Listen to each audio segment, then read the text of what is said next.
It was late, later than I'd planned to be out, but my day had run longer than expected.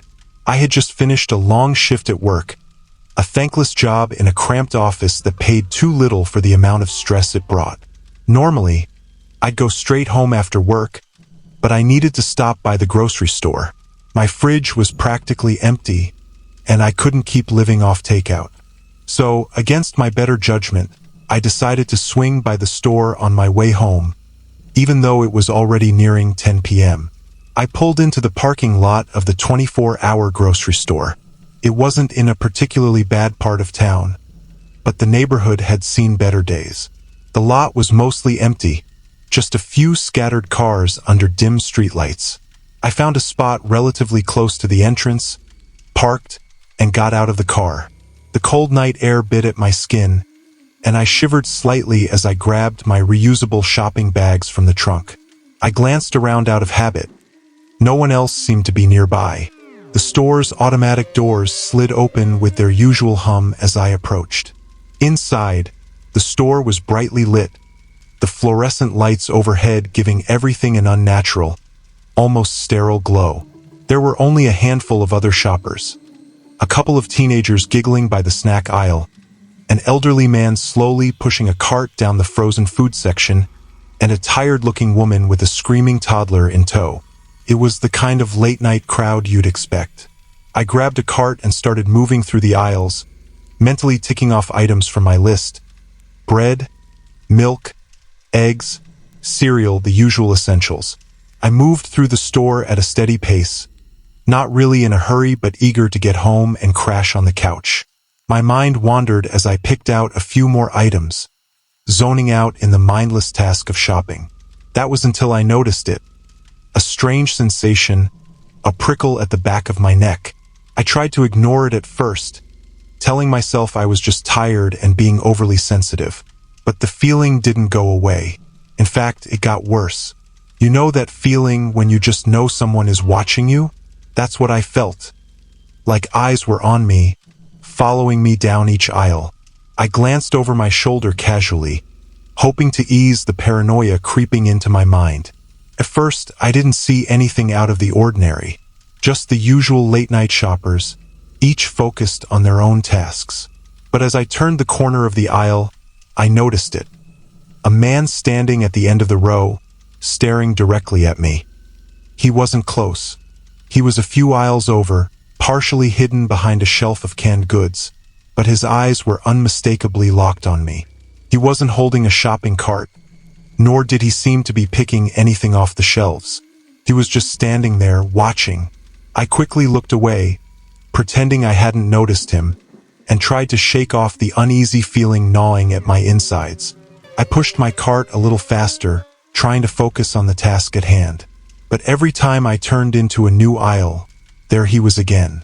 Sometimes he was at the far end of the row, other times lurking around a corner. But he was always watching me. His presence was unsettling, a silent shadow that refused to leave me alone. I couldn't get a good look at him. His face was partially obscured by the hood of a dark jacket, but his posture, the way he stood so still, sent a shiver down my spine. I debated whether I was overreacting. Maybe he was just a regular guy, coincidentally going in the same direction as me. But something about the way he followed me, the way his eyes never seemed to leave me, felt wrong. Deep down, I knew I wasn't imagining it.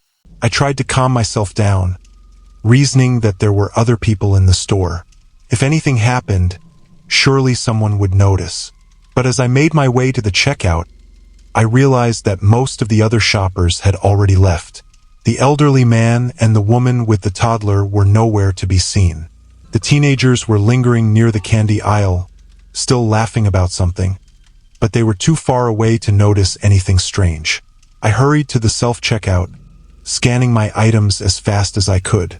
My hands were shaking slightly as I fumbled with the machine, feeling the weight of his gaze still on me.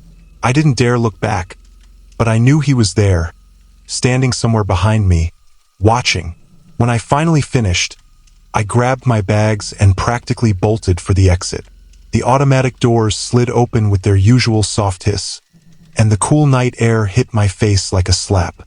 I exhaled, trying to steady my breathing as I quickly walked toward my car.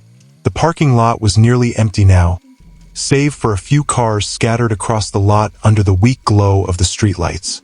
As I approached my car, I noticed it for the first time. A white van parked a few rows away. It hadn't been there when I first arrived. The van was nondescript, the kind you'd see plumbers or delivery drivers use, but something about it made my heart race. The windows were tinted, almost completely blacked out. There was no logo, no sign of what the van might be for. Just an empty, looming presence at the edge of the lot. I shook off the thought, telling myself it was just another vehicle, nothing to worry about. I opened the trunk of my car and started loading the grocery bags inside, trying to ignore the growing sense of unease tightening around my chest. And then, as I closed the trunk, I heard it, a soft engine hum. I froze. My heart leapt into my throat as I slowly turned around.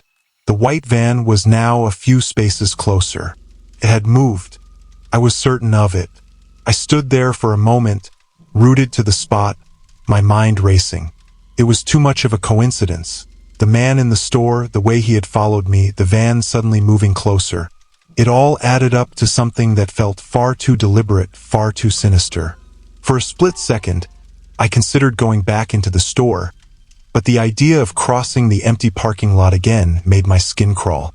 Instead, I quickly moved to the driver's side of my car, fumbling for my keys. My hands were trembling so badly it took me a few tries to get the key into the lock. I threw myself into the driver's seat and immediately locked the doors. I took a deep breath, trying to calm myself down. Maybe I was being paranoid. Maybe the van had just pulled forward by coincidence. Maybe the guy in the store was just a weirdo who liked to stare. But deep down, I knew better. I couldn't shake the feeling that I was being hunted. I glanced in the rearview mirror, my stomach tightening with dread.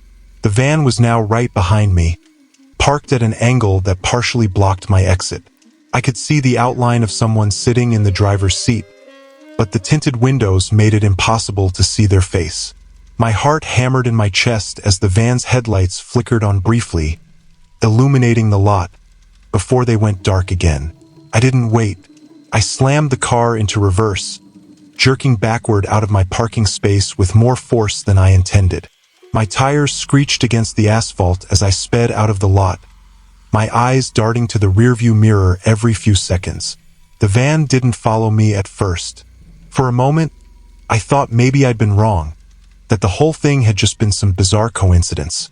But as I turned onto the main road, I saw the headlights appear in the distance. The van was following me. My heart was pounding so hard it felt like it might burst out of my chest. I pressed down on the gas, my car speeding up as I weaved through the empty streets, trying to lose them. But every time I glanced in the mirror, the van was still there, following at a steady distance. It wasn't speeding. It wasn't trying to catch up. It was just there, a looming presence in the background. Never too close, but never far enough away to feel safe. I tried to think of what to do, my mind racing. I didn't want to go home, not with them following me. The last thing I wanted was for whoever was in that van to know where I lived. But I couldn't just keep driving aimlessly. I needed to lose them somehow. I made a sudden turn down a side street, hoping to throw them off. My tires screeched as I rounded the corner, and for a brief, hopeful moment, I thought I'd lost them. But then the van appeared again, turning onto the street behind me. My hands gripped the steering wheel so tightly my knuckles turned white. I could feel the panic rising, threatening to overwhelm me. I didn't know what they wanted, but I knew it wasn't good. This wasn't just some prank or coincidence. They were after me, and I was running out of options. I turned onto another street, this one narrower and darker. There were no other cars, no streetlights, just an eerie, suffocating darkness that seemed to swallow everything. The van followed, its headlights like two predatory eyes locked on me. I pushed the gas pedal harder, my car speeding up as I tried to put as much distance between us as possible. And then I saw it. A gas station up ahead, its bright lights like a beacon in the darkness. I made a split-second decision and swerved into the parking lot, pulling up next to the pumps. I turned off the engine and watched, holding my breath, as the van passed by, its headlights disappearing into the night. I waited for what felt like an eternity, my heart still pounding in my chest. When I was sure the van was gone, I finally exhaled, my hands shaking as I gripped the steering wheel. I didn't move for a long time, my eyes scanning the darkness, half expecting the van to come back. But it didn't. I stayed there, parked under the gas station lights, until the first hints of dawn began to break over the horizon.